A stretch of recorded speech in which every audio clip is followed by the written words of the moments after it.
So the game is Ragnarok, Twilight of the Gods. This is from an old Ares issue. I don't remember which one. Certainly not my first, but probably fairly early. I only had a year's subscription. This is going to obviously simulate the Battle of Ragnarok between the Asir and the various giants. And, well, this was from a slice of time where people were trying to make fantasy-themed or style war games. At least SPI was, but Avalon Hill to a lesser extent, and even TSR put out some that were really well within the realm of sort of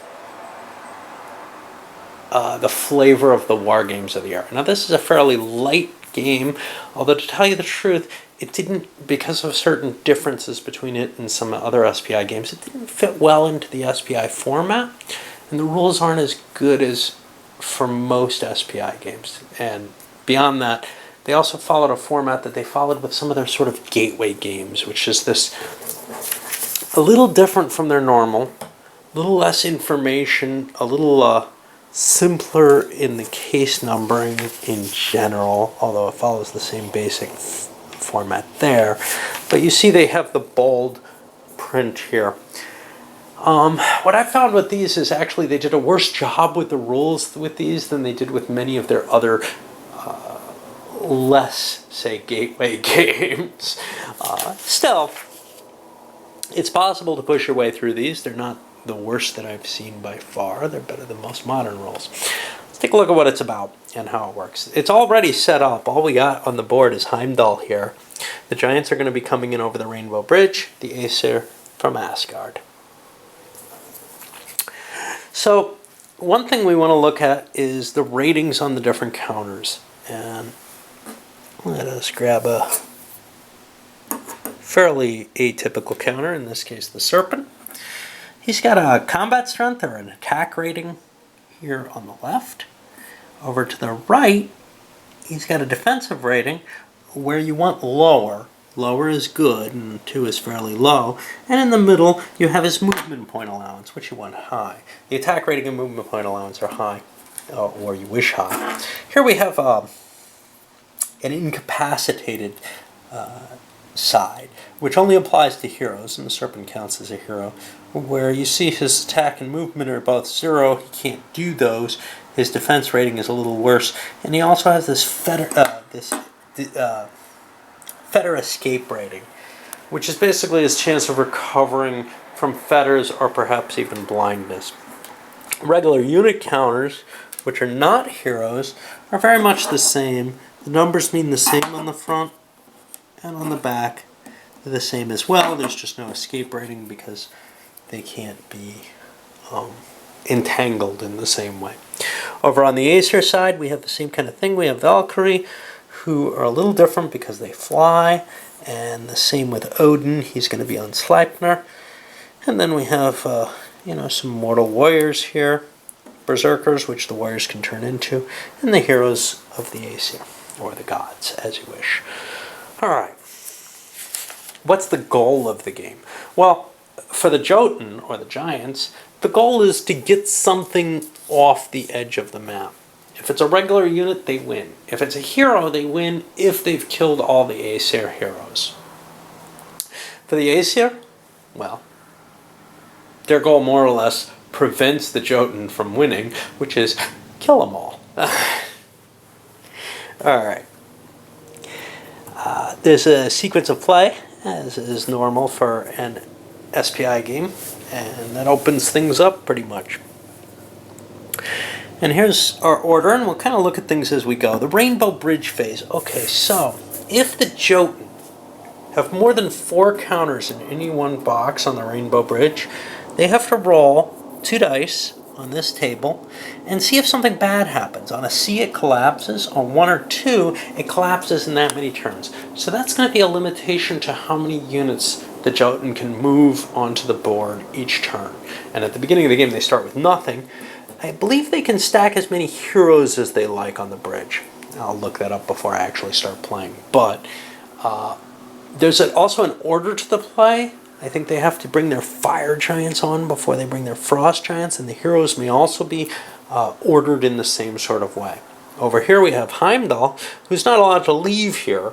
He's guarding the bridge, and he's pretty much got to die before the giants can come on the map. They have to kill him. They're allowed to move into his hex, but if they don't kill him after moving into his hex, they die. So they probably want to stay here. They're allowed to attack him from here. They're also allowed to attack him from his hex. Then we go to the recovery phase for the Jotun. And basically, units, okay, heroes are the only things that recover. And if heroes have been blinded, which is one of the ways that they can become incapacitated, flipped over, they recover automatically here.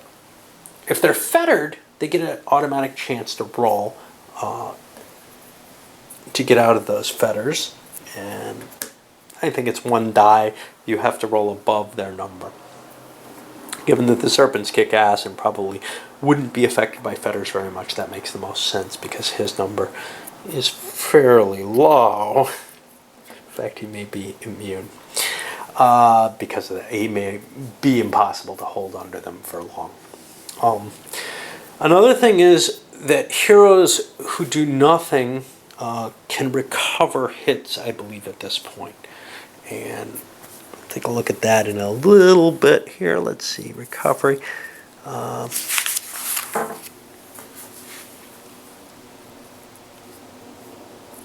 You recover endurance points, and that's 1 per turn by not moving or combating on either side. And you get that during the recovery phase. So if you did nothing and were not attacked on the previous turn, you would get a point back here. And that's a bit of mechanical record keeping as such, that there's no real proviso for it within the game. There's no pieces to help you remind you. So you're going to have to kind of either tilt counters or put extra counters that aren't from the game on there for this. All right. Then we go to the movement phase, and here again, first heroes move, then units move, and then you do movement on the Rainbow Bridge sequentially. Units move more or less as you would expect, hex to hex. We have a terrain effects chart, which gives the cost of movement between different things. Most things cost 1. Most things are clear. The road gives an additional movement point if you move along it entirely, as long as you're a walking unit. These are obviously kind of a pain. The forests cost 2 movement points to enter, and they're going to have an effect on combat as well. Then we go, first we move the heroes, then we move the units. That's not really that huge a deal. I don't mind moving them together. It's not like it's that much of an effect, and it might speed up calculations to do it that way. Then we go to the combat phase, however, and then heroes are considered engaged if they're in the same space as something else. They don't attack adjacent to them. And that can be either a hero or a unit. And when they're engaged, they have to attack. If they're not engaged, and they began this entire combat phase unengaged, they're allowed to conduct an attack using special abilities, conceivably. Or they can attack units that, like a hero that's incapacitated, and try to kill them there.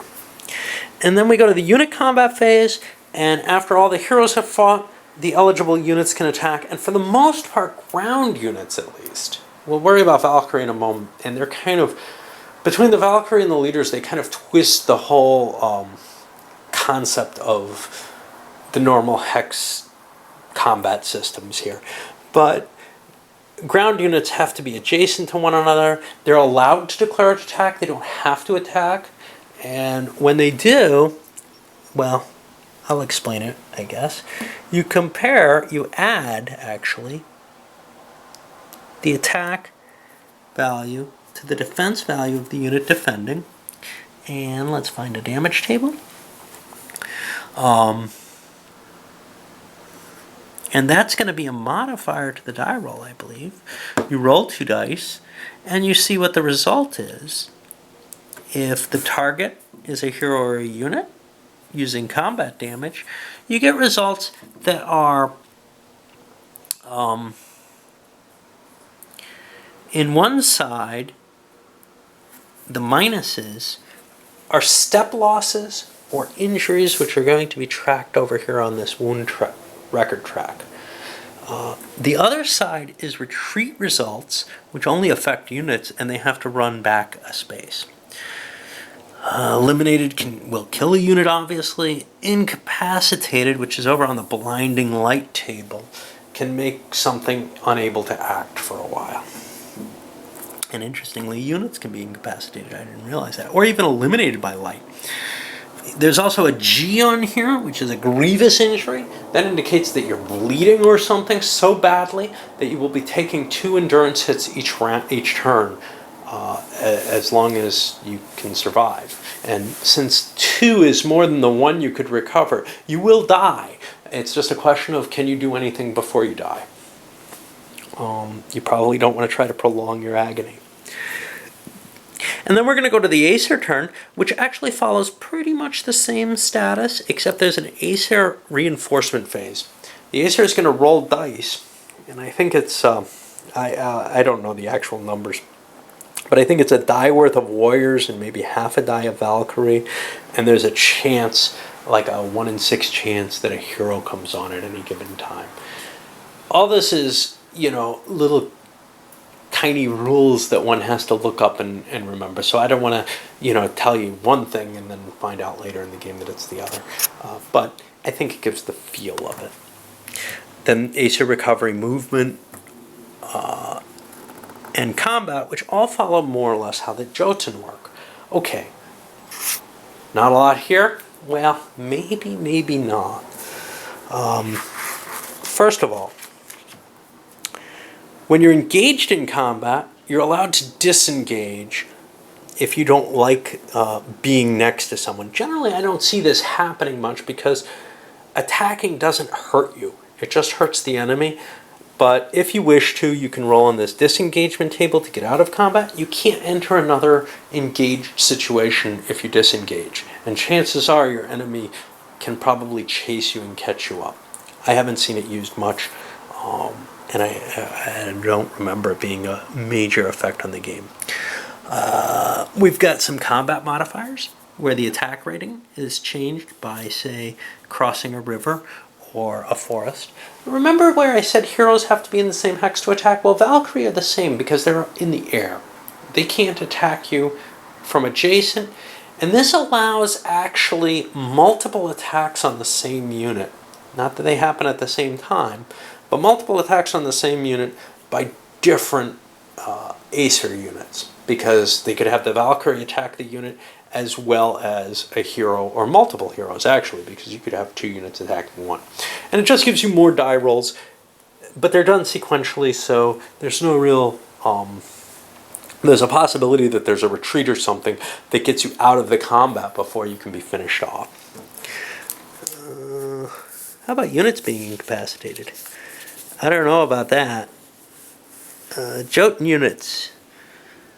Okay, yeah, blinding light. So blinding light allows you... A hero can try to recover from that. All regular units recover during the Jotun recovery phase. A hero, however, recovers during the engaged hero combat segment, which is a little weird.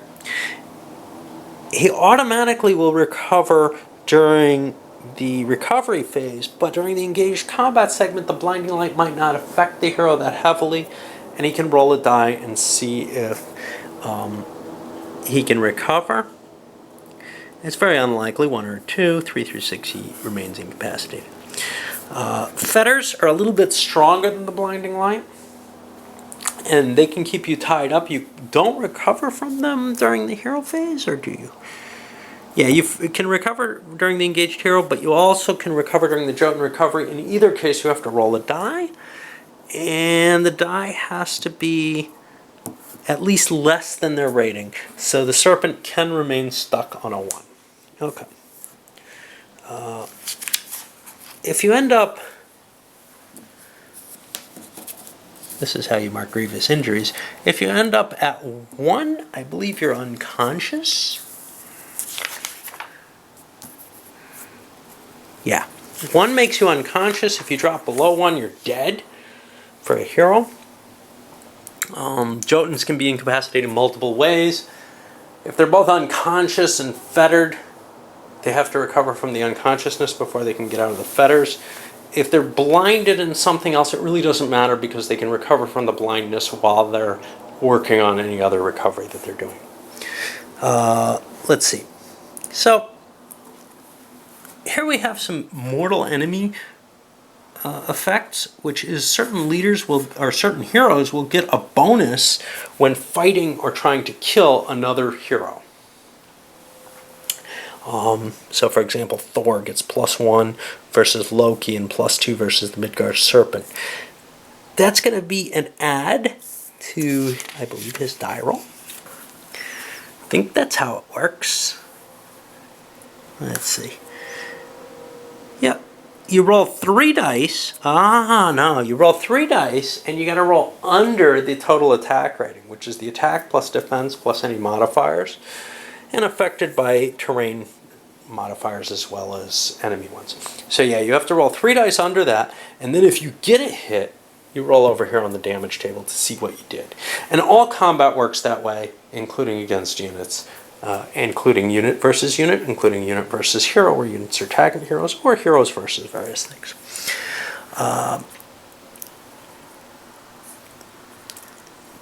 Heroes only engage other heroes, which means if a hero's with an enemy hero in the same hex, he has to fight them. He can't go trying to kill the unit. Let's see what else. Already looked at grievous injuries. Units take combat steps. They flip over, that's 1 step. They're destroyed, that's the 2nd. The first step is not that major in general.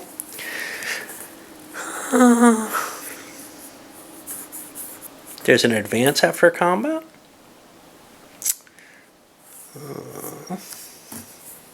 Okay, so when we get to kind of the chrome in the game now, it's the special abilities on the heroes. And let's take a look at what each of these are. Odin. Odin has a number of them. First of all, he can fly. That's kind of like the Valkyrie. It means that he can ignore terrain and enemy units as he's flying. Well, not so much enemy units. He also has a movement rate of 5, which is higher than most things. He's got a spear, Gungnir, which he can throw once in the game. It does 12 points. It does a 12-point attack, which is better than Odin's 10, and it'll do double damage if it hits a hero. He's got fetters. He can try to place fetters 5 or fewer hexes away. He counts the number of hexes, rolls a die. If he rolls greater than the range in hexes, then the fetter's been placed, so it's easier to put it close. He can't put it on his own hex or on engaged heroes if they're fighting one another. And then they get flipped over. That doesn't really cost him anything, but he does it in his unengaged combat, which means it's instead of fighting, basically. Generally, it's better to attack, I've found, but he can also, every turn at the beginning of the Asir movement phase, affect all warrior units within 1 hex of him. And they get temporarily replaced for a turn with these berserk units, which are a little better, at least on attack and defense. And a little better movement too. And those are just going to be a better quality of unit for 1 turn. If they get injured, they get replaced with injured warriors when they come back. Those warriors that they're replacing have to be kind of put aside into here so that they don't come in as reinforcements.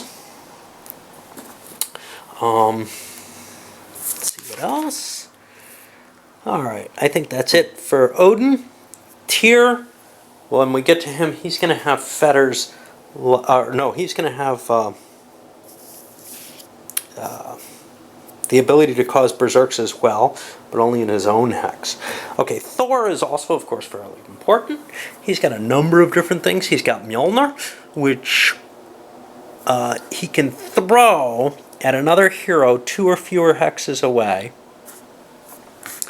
And he uses his own attack rating, which is quite high, at 11. to use it.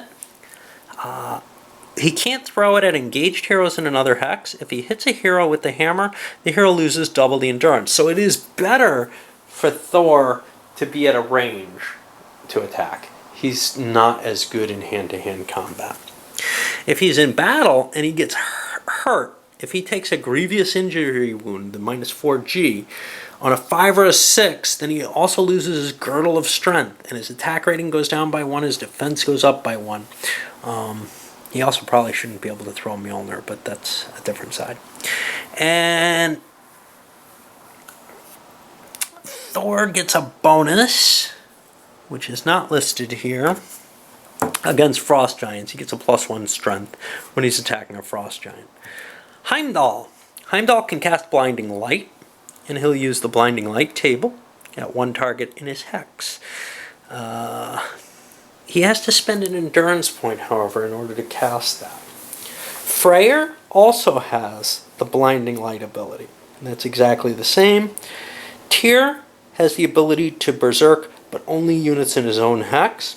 Let's go over to the Jotun heroes. Well, some of them are not really giants, but the Midgard Serpent. When the Midgard Serpent attacks and causes any loss of endurance points, the Jotun player rolls 2 dice. If he rolls less than or equal to a 5, then the hero's been infected with poison. And it counts as a grievous injury. Remember, that's going to be 2 endurance a turn.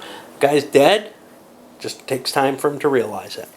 If you already have a grievous injury, you can't be further hurt by that. Fenrir. Fenrir is allowed to lunge. This increases his attack rating by 2, but when he does this, the Asir half of the round, Fenrir is going to be able to be attacked back at 2 better. It's a penalty, and that's against anything that attacks him. If Fenrir causes a grievous injury doing a lunge, though, on a 1, 2, or 3, he swallows the entire Asir hero, and, well, then he's gone, the hero. Garm's a Hellhound. Got him over here. He's allowed to breathe fire. That has an attack rating of 10. Costs 1 endurance per attack. And he can attack gate hex sides that are adjacent to him. I think he can only do it again adjacent. No, he can only fire breathe in his own hex, which isn't really too worthwhile. But he can try to burn the gates 1 hex away, adjacent to his hex. So, you know, on the hex side. And he can make that attack. He can make these attacks even if they cause him to lose consciousness, and it doesn't have any effect on walls. Surt is somewhat similar. He can throw bolts of fire. He can throw them 3 or fewer hexes away. They have an attack rating of 11, and they cost 1 endurance point for every hex of range.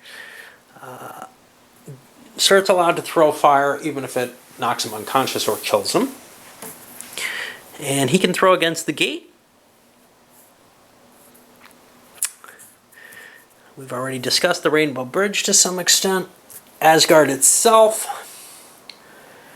The big thing here is the walls and gates. The walls are impassable until they're destroyed. The gates have no effect except only Asir can move through them until they're destroyed. Once they're destroyed, they become like a destroyed wall. They cost an extra movement point for anyone to cross.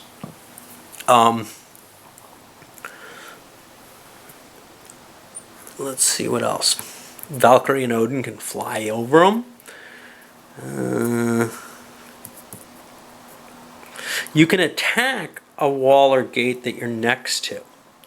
And a wall, I believe, has a defensive rating of 0. Let me see.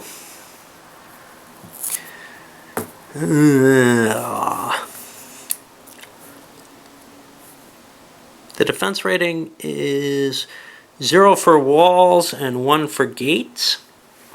You have to cause 1 or more endurance points in order to destroy the wall. And again, there's no counters for this. I'll have to fish some out to indicate destroyed walls. You know, some of these magazine games didn't come with a lot of extra pieces. And they didn't want to print a lot of rubble counters or something for them.